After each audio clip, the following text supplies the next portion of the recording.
Asterix and Obelix Slap Them All is an arcade beat-em-up game based on the comics franchise created by Mr. Nuts Studio and published by Microids. I grew up with Asterix and Obelix, so I wanted to give it a try. There aren't many reviews out there, so I give you guys my honest opinion about the game and answer the question if you should buy it or not.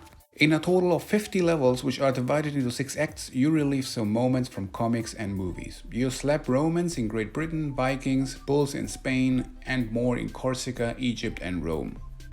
Before you start the adventure mode, the game lets you decide which character you would like to start. If you play solo, you can change any time. While Asterix is faster and more agile, Obelix moves more slow and sluggish, but has a small advantage in terms of power due to his special attack.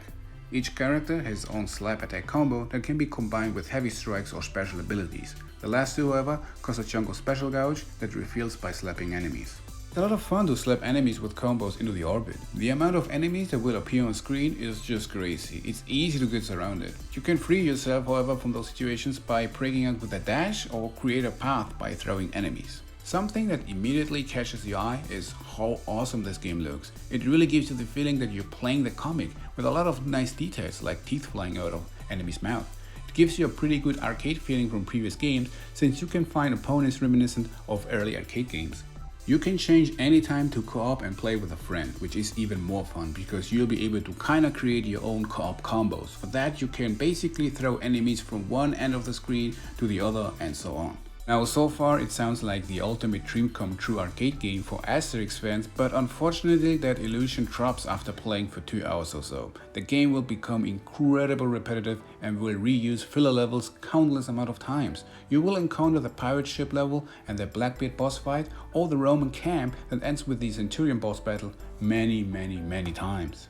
The game tries to take you away from those incredible repetitive segments by adding minigames, but unfortunately fails doing so because you have 2 minigames that appear 3 times in the whole game but are just boring.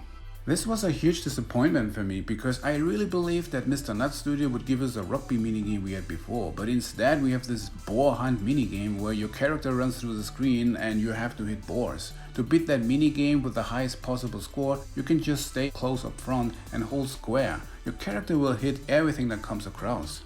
During your playthrough, you'll collect a lot of cash, which will only improve your personal high score, which is completely irrelevant since you cannot upload that high score online. Speaking of, online co-op play is not possible. You cannot unlock anything in this game, like new outfits, special abilities, etc.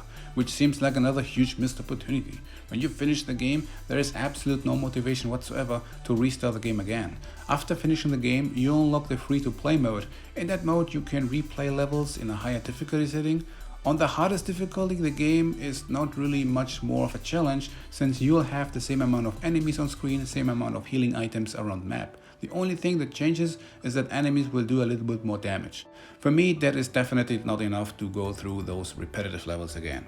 There is this small but important detail in the game I have to mention. The characters are unbalanced. You'll expect Obelix being a powerhouse, but unfortunately the only strong move is the special grab he has, but it's kinda risky since the animation takes a lot of time and enemies will interrupt you many times.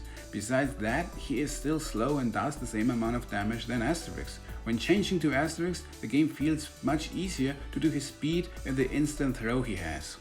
I played a full campaign with a friend and a solo campaign. A full playthrough gives you around about 5 hours. Due to the repetitive levels, it definitely feels longer. It really disappoints by the fact how many opportunities are missed here, especially when there are arcade games that provides you network functions and were much cheaper on release. So my final rating is a 5 out of 10. Even if you're an Asterix die-hardcore fan, I highly recommend to wait for a huge price drop since 40 for digital and 50 for physical gives you nowhere near that value. Thank you for watching and see you.